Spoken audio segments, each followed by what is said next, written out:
Hi everyone, what is up? Welcome back to my channel. For today's video, we are going to be reviewing the Patrick Ta Major Dimension 2 eyeshadow palette. This is the Rose edition. I think it's just called the Major Dimension 2 Rose eyeshadow palette. I'm so excited to be reviewing this because I actually hadn't planned on buying this, but then it released on Cool Beauty last week, and since I had some shopping credit, this was technically free, so I thought why not get it to review. We know how much I wanted the Patrick Ta Volume 1 palette, and I finally got my hands on that in February, but I thought if I'm not getting this one now and I'm going to regret it, it's probably going to take me another like 6 months to buy it, because I had been waiting for months on the Volume 1 palette to come back in stock on Cool Beauty, and I don't think the day I'm filming this it has even come back in stock there since like the summertime. I actually got that one from Flannels Beauty, but when I saw that this was released on Cool Beauty, I decided to get it. If you are new here, then hi, welcome to my channel. I'm so glad you found it. I upload beauty videos 4 times a week, and I would love it if you subscribed. And if you are already a subscriber, then you can probably tell a big change. I changed my background. I think my channel was like known for the pink wallpaper behind me. It was like a tapestry, but I was just like done with it. I've had that thing for 2 years, and I just wanted my videos to be a bit more like professional. I felt like it was a little distracting, so we're now working with this white background. Let me know if you guys like that. But for now, if you want to see my review on the Patrick Ta Major Dimension Volume 2 eyeshadow palette, then please keep watching. So right here we have the Patrick Ta Volume 2 eyeshadow palette. Look how pretty this is. This is definitely another rosy eyeshadow palette, and I know a lot of these have come out recently, but I personally haven't picked up any. The only one I got was the Charlotte Tilbury Pillow Talk Dreams, which I feel like has like maybe sort of like a similar color story, but that is only a quad, and this is a 12 pen palette, so of course this is very different. Now I have it on the Cool Beauty website right here. It is still available as I'm filming this, so I will have it linked down below, and if you haven't shopped on Cool Beauty before, you can actually use my referral code to save some money. I will have it linked down below.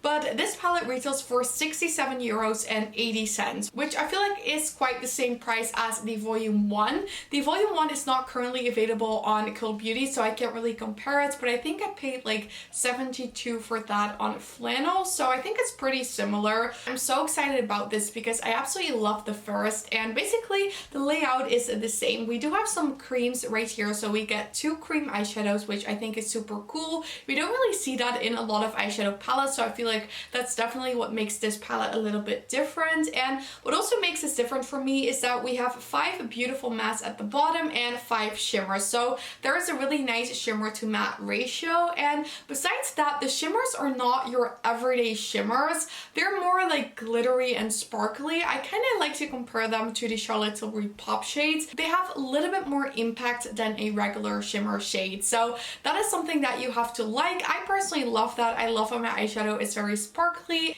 and just like the Volume 1 palette, we're getting that formula again in this one. This palette is made in the United States, and it has a 12-month shelf life. Now I think 12 months is not as long for an eyeshadow palette, so that's kind of sad, because especially when a palette is this expensive, you just want to use it for a long time. But I think that is because of the cream shades. Of course, cream makeup expires faster than powder makeup, so I feel like the cream shades will go bad earlier than the powder shades, which is kind of like a little downside, because you don't want to keep a palette that has like expired shades in there, but at the same time, if the powders work nice, you like don't want to throw it out either if they're not expired. So that's something I'm like a little worried about, but I've only had my Volume 1 palette for like 2 months, so I can't say how that's going to go, but I do think that is a little downside of having the cream in here. Now, the reason I wasn't planning on picking this up was because I feel like it is a little bit similar to the Volume 1 palette. Of course, it's different because those are warm browns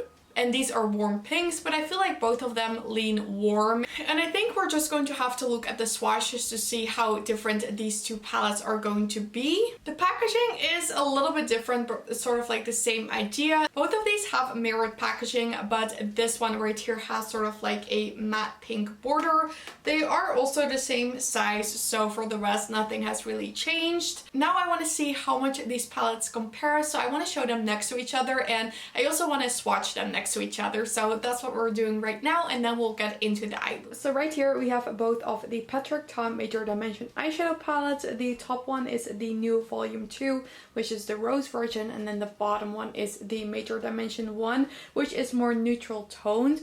It is a little hard to show this with my ring light because this packaging is just super reflective. It's a little bit annoying, but I hope you can see it. As you can see, the bottom one, it has kind of like the same warmth to it, I would say, but the tones are just a bit more brown and more neutral, and the top one definitely leans more towards sort of like a warm purple. By looking at them, I definitely think they're different, but they're not super different, if that makes sense. I think it's going to depend on the swatches, how similar these ones are actually going to be. I think these would complement each other really nice. But for instance, looking at this shade right here and then the top one right there as well, they are just a little bit similar. They sort of like give the same vibe. So I am curious to see how these are going to translate differently in swatches. So I'll pop these on the screen right now and tell you what I think about the comparison when they are swatched. So I have just swatched both of the Patrick Ta palettes on my arm. The top one is the volume 1 palette, and then the bottom one is the volume 2 palette. Now looking at them like this, I don't think they're similar at all. I feel like the top one, the first few shades are definitely lighter than the bottom one, but overall I think I do prefer the tones of the bottom one because I feel like we have a bit more variation. I feel like in the volume 1, these tones are all like a little similar, and in this one we get a red, we have a purple, so we just have a bit more variation there. So I think I prefer the bottom one from looking at the swatches, but of course we'll have to see what it looks like on the eye in order to know for sure. But I think this would be helpful in case you own the volume 1 palettes already, because as you can see, they're just not that similar. So hi everyone, I just came a bit closer to the camera and I'm ready to try out this Patrick Ta Rose eyeshadow palette. I think it looks absolutely stunning. In my review video of the Major Dimension 1, I didn't try out the cream, but this one time I kind of want to try the cream, and I think I want to try this one here. So I'm excited to see what this will look like on my eye. I'm not going to do like a super intense look. I kind of just want to try what I usually like to do with my eye looks, and I am very excited to see what it looks like. It is very much bothering me how reflective this packaging is because my ring light is just reflecting, and I feel like it's a little distracting, so I do apologize for that. I am just going to start off with priming my eyes with my Rare Beauty base, because even though we are going to be using one of those cream bases, I still like to create like an even canvas with the Rare Beauty primer. I think that will be nice for the look as well. So this is the Rare Beauty Always an Optimist eye primer. I think that's the name. It just comes with like a little doe foot, and I'm just going to put this on my eyelids. And I don't have a mirror right here, so I need my palette in a bit.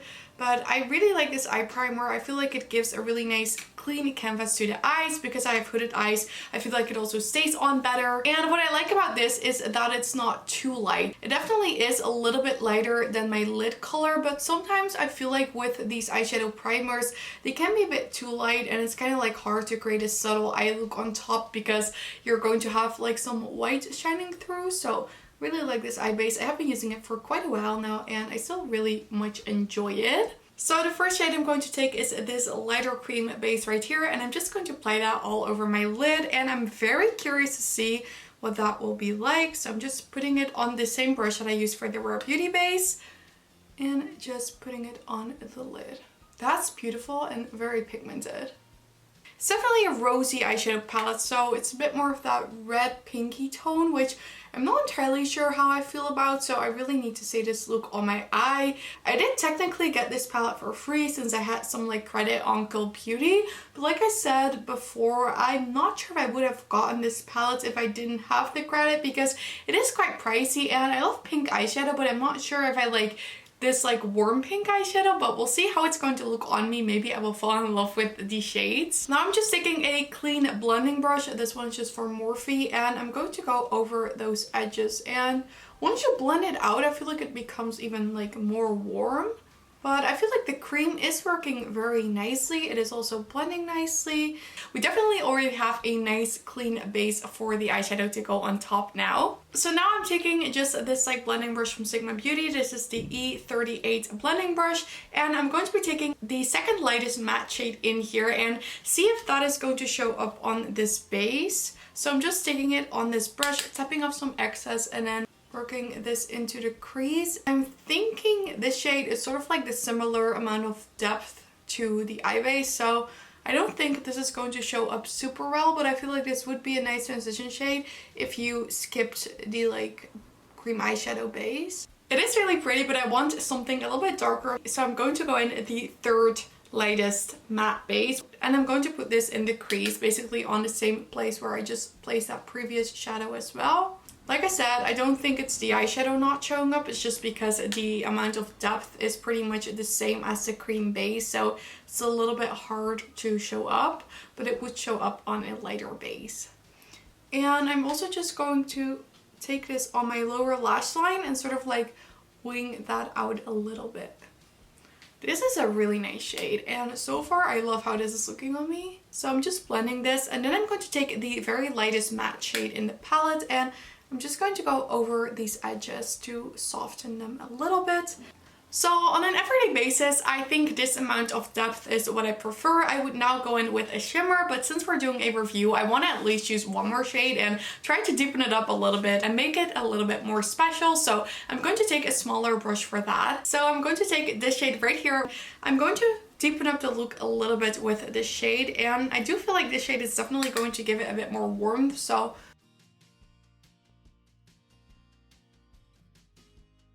I'm wearing a powder foundation and my nose is super glowy.